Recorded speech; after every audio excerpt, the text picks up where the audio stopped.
ہر طرف بتوں کی پرستش ہے، نمرود کے مجسمے بنے ہوئے ہیں اور لوگ ان کی پوجا پاٹ کرتے ہیں۔ اب ابراہیم کا امتحان ہے کہ کیا اس ماحول کے اندر وہ ان کی طرف جھکاؤ کرتا ہے، لیکن جناب ابراہیم کہتے ہیں کہ ان تماثیل کے آگے تم آسن مارے بیٹھے ہو، جو اپنا دفاع بھی نہیں کر سکتے اور اپنی ضرورت کی تکمیل بھی نہیں کر سکتے، تمہاری ضرورتوں کو کیسے پورا کریں گے؟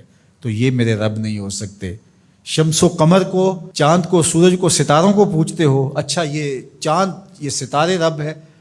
تو جب ڈوب گئے تو کہا کہ جو ڈوبنے والے ہیں وہ میرے رب تو نہیں ہو سکتے، مجھے رب کی ضرورت پڑ جائے، رب ڈوبا ہوا ہو تو مجھے تو وہ چاہیے جو ہر وقت حاضر ہو، تو میں تو اس رب کی پوجا نہیں کر سکتا۔ یہ ان کے شعور کا امتحان تھا اور اس شعوری امتحان میں پورے نکلے۔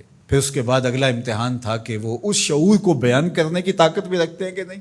پھر بت کدا ٹوٹتا ہے، نمرود کا دربار سجتا ہے، اور وہاں جو خطبہ حضرت ابراہیم نے دیا زمانے نے سنا، جب کلہاڑا اس بڑے بت کے کندھے پہ رکھ دیا اور باقی سارے بتوں کا تیا پانچا کر کے رکھ دیا، جب وہ میلے سے واپس آئے تو ابراہیم بڑی بے نیازی سے بولتے، ان کے بڑے نے کیا ہوگا، دیکھو اسلحہ تو اسی کے کندھے پر ہے۔ تو وہ کہنے لگے ابراہیم تو جانتا ہے یہ بولتے نہیں ہیں، اور حضرت ابراہیم یہی تو لانا چاہتے تھے۔ پھر جو خطبہ دیا، اف لکم ولما تعبدون من دون اللہ افلا تعقلون، افسوس ہے تمہارے اوپر اور افسوس ہے ان پر جن کو تم اللہ کے علاوہ پوجتے ہو، افلا تعقلون، تمہاری کھوپڑی میں دماغ نہیں ہے۔ اور پھر اللہ کی توحید کا بیان فرمایا۔ پھر اس کے بعد جان کا امتحان آیا، تو پھر جلتے ہوئے شعلوں کے اندر جس طرح ہنس کے داخل ہوا پیغمبر، یہ الگ اور نرالی شان تھی۔ نمرود نے سوچا تھا جل کے راکھ ہو گیا ہوگا چخا میں، لیکن 40 دن کے بعد جب آگ بجھتی ہے تو حضرت ابراہیم انگاروں سے چلتے ہوئے یوں باہر آتے ہیں جس طرح پھولوں پر کوئی نازنین چل کے آ رہا۔ پھر 87 سال عمر ہے، اللہ تعالیٰ پھر حضرت ہاجرہ کے بطن سے حضرت اسماعیل کی صورت میں اولاد عطا کرتا ہے۔ اب اتنی بڑھاپے کی عمر میں اولاد نصیب ہو تو انسان کا جی چاہتا ہے سارے کام کاج چھوڑ کے گھر بیٹھ جاؤں اور میں اپنی اولاد کے چہرے کی بلائیں لوں، لیکن حکم ہوتا ہے اپنی زوجہ کو بھی اور اپنے نو مولود بیٹے کو بھی ایسی وادی میں چھوڑ آؤ جہاں کوئی سبزہ بھی نہیں ہوگا۔ اللہ اکبر۔ پھر اسماعیل علیہ السلام کی ایڑیوں کے رگڑنے سے زمزم جاری ہوتا ہے۔ اب ذرا دیکھیے، ایک ایسا امتحان آتا ہے، اگر کو ہمالیہ پہ بھی ڈال دیا جاتا اس کا پتا بھی پانی ہو جاتا۔ فلما بلغ معہ السعی، جب وہ ان کے ساتھ چلنے پھرنے کے قابل ہوا۔ ابراہیم علیہ السلام خواب دیکھتے ہیں، اور خواب کیا دیکھتے ہیں کہ میں بیٹے کو ذبح کر رہا ہوں۔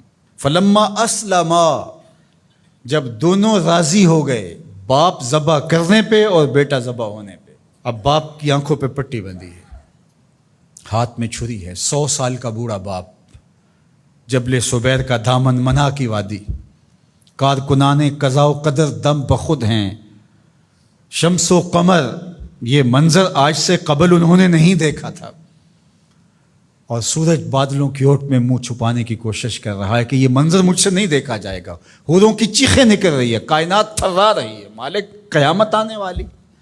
اور مالک بھی فرشتوں سے کہہ رہا تھا کہ تم کہتے تھے نا کہ سجدے ہم کریں گے، تسبیحات ہم کریں گے، انسان تو دینگا مشتیاں کرے گا، ذرا میرے بندے کی اس ادا کو بھی دیکھو، میرے حکم کی تعمیل پر میرے بندے کی اس انوکھی ادا کو بھی دیکھو۔ چھری کی نوک حلق کے اوپر رکھ کے پورا وزن ڈال دیا، گلا کٹ گیا، خون بہنے لگا۔ ابراہیم علیہ السلام ایک عجیب کیفیت میں، کیا کیفیت ہو سکتی ہے، میرے پاس تو لفظ نہیں ہے۔ اللہ اکبر۔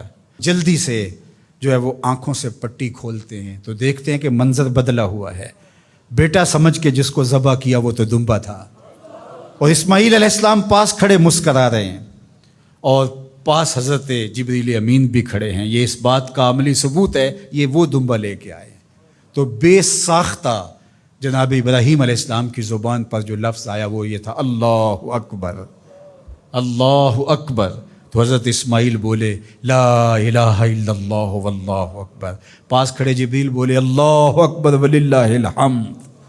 اللہ نے کہا اے ابراہیم تمہاری قربانی کی سنت کو بھی قیامت تک جاری رکھیں گے، تمہاری زبانوں سے نکلے ہوئے جملے بھی مرنے نہیں دیں گے۔ وَنَادَيْنَاهُ أَن يَا إِبْرَاهِيمُ قَدْ صَدَّقْتَ الرُّؤْيَا إِنَّا كَذَلِكَ نَجْزِي الْمُحْسِنِينَ، اس حال میں ہم نے ندا دی ابراہیم تو نے واقعی خواب پورا کر دکھایا۔ إِنَّ هَذَا لَهُوَ الْبَلَاءُ الْمُبِينُ، اللہ فرماتا ہے یہ بہت بڑا امتحان تھا، یہ چھوٹا امتحان نہیں تھا۔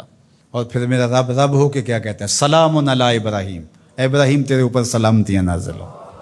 اللہ اکبر۔ پرسوں بھی میں کسی منڈی کے قریب سے گزرا، کہتے ہیں اس علاقے کی سب سے بڑی منڈی ہے، تو ہزاروں جانور، ہجوم محبت، اور سڑکوں پر، گلیوں میں، بازاروں میں کوئی یہاں گائے لے کے جا رہا ہے، کوئی بیل، کوئی اونٹ اٹھا کے لے کے جا رہا ہے، تو بے ساختہ میری زبان سے یہی نکلتا ہے، سلام علی ابراہیم، ابراہیم تیرے اوپر سلامتیاں نازل ہوں۔ اللہ اکبر۔ اور اس قربان گاہ پر، جس قربان گاہ پر حضرت اسماعیل کو لے کر کے چلے تھے، منا کی وادی میں جبل سبیر کے پاس، وہاں 25 لاکھ حجاج جانور ذبح کریں گے، تو منا کی وادی اس گونج سے منور ہوگی، آواز آ رہی ہوگی، سلام علی ابراہیم، ابراہیم تیرے اوپر سلامتی۔ ابراہیم علیہ السلام نے چھوٹا کام نہیں کیا، بہت بڑا کام کیا، لیکن میرے رب نے بھی پھر جو اعزاز دیا، جو تکریم دیا، عرض کی گئی یا رسول اللہ یہ قربانیاں کیا ہیں؟ فرمایا تمہارے باپ ابراہیم کی سنت ہے، قیامت تک وہ نقشہ ہماری آنکھوں کے سامنے رہے گا، اور لوگ اپنے قیمتی متاع کو اس طرح قربان کرتے رہیں گے۔ ہمارے ایک بزرگ فرمایا کرتے تھے کہ ہر بندے کا کوئی نہ کوئی اسماعیل ہوتا ہے، جب تک وہ اپنے اسماعیل کی گردن پر چھری نہیں رکھتا رب کا قرب نصیب نہیں ہوتا۔ تو اپنی عزیز ترین متاع اللہ کی راہ میں قربان کرنے کا موقع آ جائے، وہ جان ہو، وہ اولاد ہو، وہ مال ہو، وہ منصب ہو، جب حالات تقاضا کریں اور آپ کو لگے کہ میرے مالک کا مجھ سے یہ تقاضا ہے، تو راہ خدا کے اندر قربان کرنے کا جب یہ جذبہ اس لیول تک پہنچ جائے، تو پھر آپ اس نور سے مالا مال ہوتے ہیں، اس فیض سے فیض یاب ہوتے ہیں۔ ہمارے لیے یہ واقعات اس لیے رکھے، ہم تو چھوٹے چھوٹے امتحانوں سے ڈر جاتے ہیں، ہمیں بڑے امتحان بھی دینے پڑے تو ہمارے بڑوں کی سیرت یہ ہے کہ ہم کشادہ دلی کے ساتھ، خوش دلی کے ساتھ ان امتحانوں سے گزریں، پھر ہمارے رب کی رحمتیں اور کرم نوازیاں ہمارے شامل حال ہوں گی۔